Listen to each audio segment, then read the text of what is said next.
آدھے اس میں سے لوگ کہتے ہیں کہ فوری طور پہ مذاکرات کر کے چیزوں کو سموتھ کرنے کی ضرورت ہے، دیکھنا چاہیے۔ بڑے لوگ کہتے ہیں کہ جی مینڈیٹ واپس کر کے گورنمنٹ کو ختم کر دینا چاہیے، اور کچھ ڈھیٹ لوگ ہیں وہ یہ کہتے ہیں کہ نہیں جی ہم نے حکومت ختم نہیں کرنی، ہم نے گورنمنٹ ختم نہیں کرنی، عمران خان کو تن کے رکھو۔ اب عمران خان کو تن کے رکھنے سے تو ہمیں نظر آ رہا ہے کہ سسٹم پورا عمران خان صاحب نے آگے لگایا ہوا ہے۔ خان صاحب نے ایک چھڑی پکڑی ہوئی ہے اپنے مطالبات کی، اور پورا سسٹم اس کے ارد گرد بھاگ رہا ہے، کسی کو سمجھ نہیں آ رہی کرنا کیا ہے۔ خواجہ آصف کہتے ہیں کہ تحریک انصاف میں کسی کو کوئی اہمیت نہیں ہے، عمران خان بات کرے اگر بات کرنا چاہتے ہیں۔ اب رانا ثناء اللہ صاحب نے بھی کہا ہے کہ مذاکرات کے لیے عمران خان صاحب کو آگے آنا چاہیے، ان سے بات چیت ہو سکتی ہے۔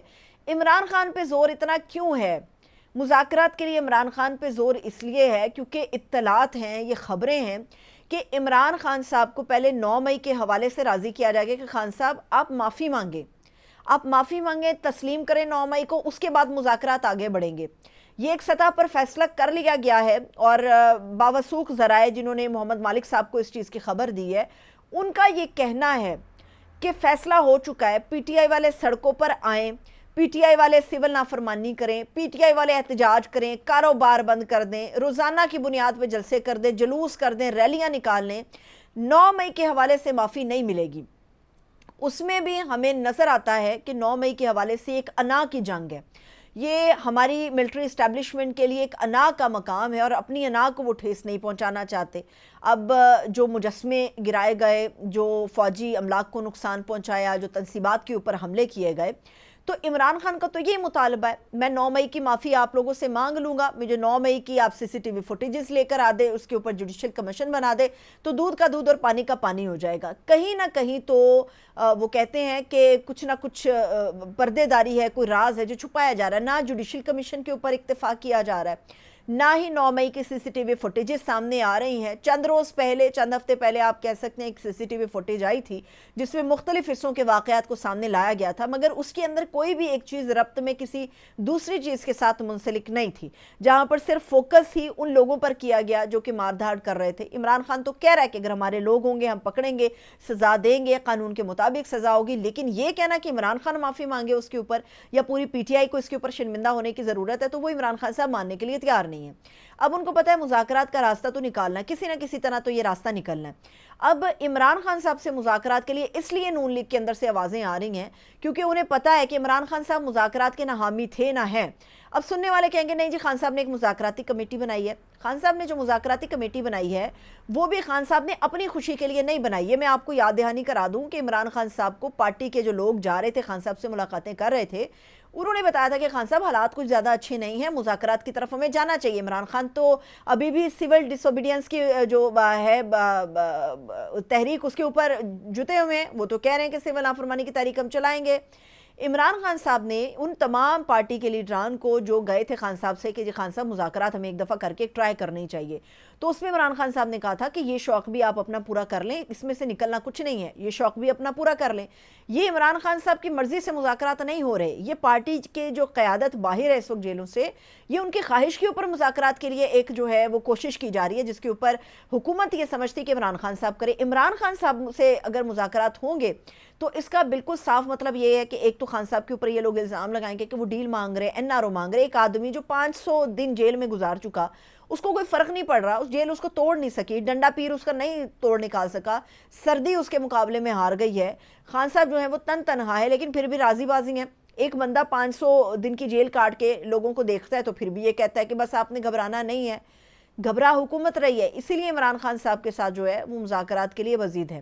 اب عمران خان صاحب تو ان سے مذاکرات نہیں کریں گے کیونکہ خان صاحب کی جو میجر ایک شرائط ہیں وہ یہ ماننے کے لیے تیار نہیں ہے۔ ایک جوڈیشل کمیشن اگر بنا دیا جائے تو عین ممکن ہے کہ عمران خان صاحب جو ہیں وہ ان کے ساتھ کسی قسم کے مذاکرات جو ہیں ان کے لیے حامی بھر دیں گے۔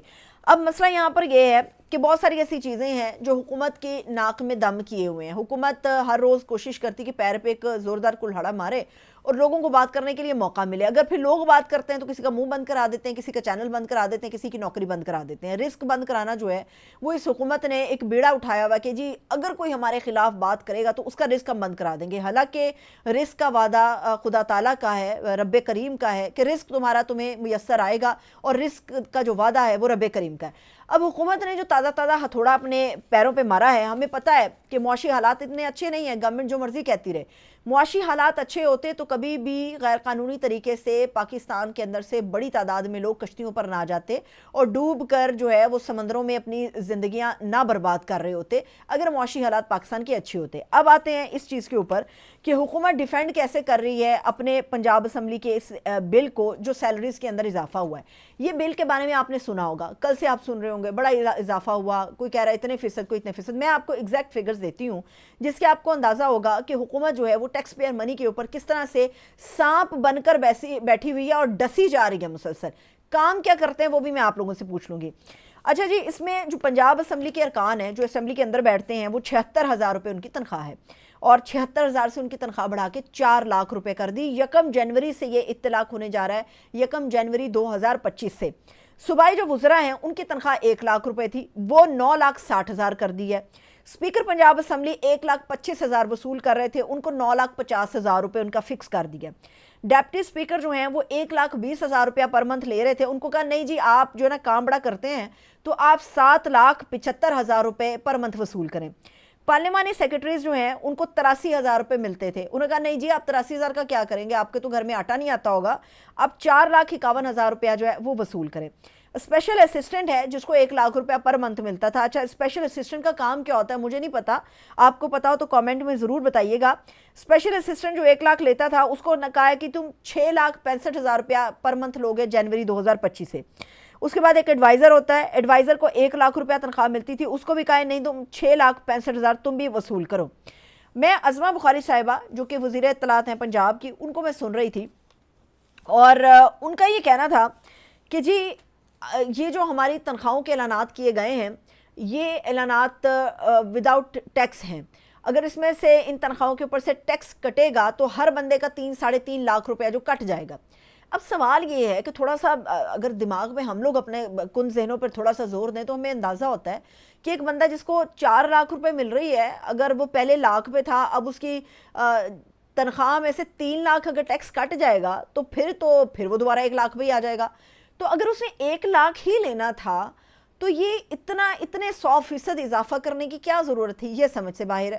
اب جو بندہ جو ہے وہ 4.5 لاکھ روپے کے اوپر ہے، اگر اس کو 3.5 لاکھ روپیہ اس کا ٹیکس کٹتا ہے تو ویسے تو ٹیکس کا ریشو اتنا نہیں ہوتا، انہوں نے ذرا بلف کرنے کی کوشش کی ہے، 3.5 لاکھ روپے اگر اس میں سے کٹتا ہے تو پھر وہ 1 لاکھ پہ آ جاتا ہے، اس کی کیا ضرورت تھی؟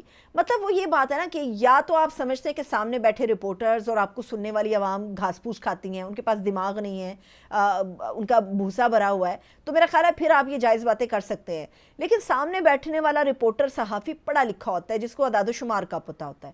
آپ کی سننے والی عوام کو عمران خان جیل میں بیٹھ کے اتنا شعور دے چکا ہے کہ وہ اب ذرا حساب کتاب میں ریاضی کے اندر جو ہے وہ تھوڑے سے تیز ہو گئے ہیں، ان کے ساتھ یہ اتنا بلف کرنا آسان نہیں ہے۔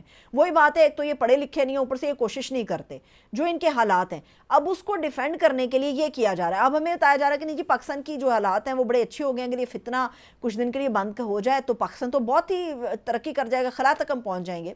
بالکل بند ہونا چاہیے یہ فتنہ، اگر خلا تک آپ نے پہنچنا ہے۔ یہ ہمیں کہتے ہیں کہ ہم جی کام بہت کرتے ہیں، اس حوالے سے میری تنخواہ کم ہے۔ تنخواہ پہ گزارا کس کا ہوتا ہے؟ اگر آپ کا 1,00,000 1.5 لاکھ 2 لاکھ 3 لاکھ کے اوپر آپ کا گزارا نہیں آپ کے کچن کا چل رہا تو ذرا سوچئے وہ آدمی جو ڈیلی اجرت کے اوپر کام کرتا ہے جس کو مہینے کے آخر میں 20,000 25,000 ملتا ہے تو اس کے گھر کے کچن کا کیا حالات ہوں گے؟ اور وہ تو آنے جانے کا پبلک ٹرانسپورٹ کا بھی پیسہ بھرتا ہوگا، موٹر سائیکل ہے تو اس کے بھی مینٹیننس کا پیسہ اور پیٹرول کا پیسہ بھرتا ہوگا۔ آپ کو تو پیٹرول ہو، گاڑیاں ہوں، آپ کو تو جو پروٹوکول ملتا ہے وہ تو ہماری ٹیکس پیئر کی منی سے ملتا ہے۔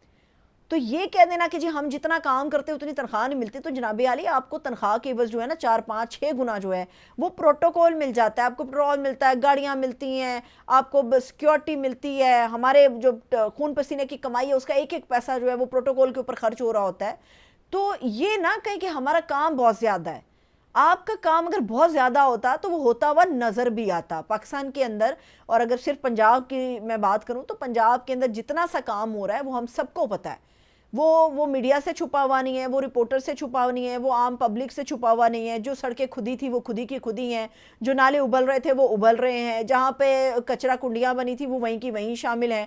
یہ کہہ دینا کہ آپ چین سے آ کے تو یہاں پہ ہمیں کہہ دیں گے بہت دودھ اور شہد کی نہریں بہہ رہی ہیں، تو شاید چائنیز کو یہ بلف کام آ سکتا ہے، مگر پاکستانی عوام جو ہے اب تو یہ ان کے حالات ایسے ہو گئے ہیں کہ یہ راتوں کو بھی جاگ لیتے ہیں. پتہ ہوتا ہے کہ ساتھ کہیں کچھ ہو رہا ہوگا، یہ راتوں کو بھی جاگ لیتے ہیں اور ان کو پتہ ہے کہ جتنا کو کام ہو رہا ہے. اس لیے جو اگر اکانومی کی حالت اچھی کی ہوتی تو پاکستان کے جو کم عمر بچے ہیں وہ غیر قانونی طریقے سے سمندر پار کر کے تو پاکستان سے فرار نہ ہو رہے ہوتے کہ شاید ان کے کنبے کی حالت کچھ بہتر ہو جائے گی.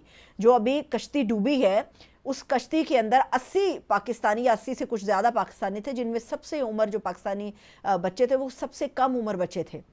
یہ وہ بچے ہیں جو اپنے خاندان کا بوجھ اپنے کندھوں پر سجائے، آنکھوں میں خواب لیے غیر قانونی طریقے سے سمندر پار کرنے کی کوشش کرتے ہیں، اور ان کا جو حال ہوتا ہے، ان کی قسمت جو ہوتی ہے، ان کی زندگیوں کے ساتھ جو ہوتا ہے وہ ہمارے سامنے ہے. اجازت دیجیے، اپنا بہت سا خیال رکھیے. خدا حافظ.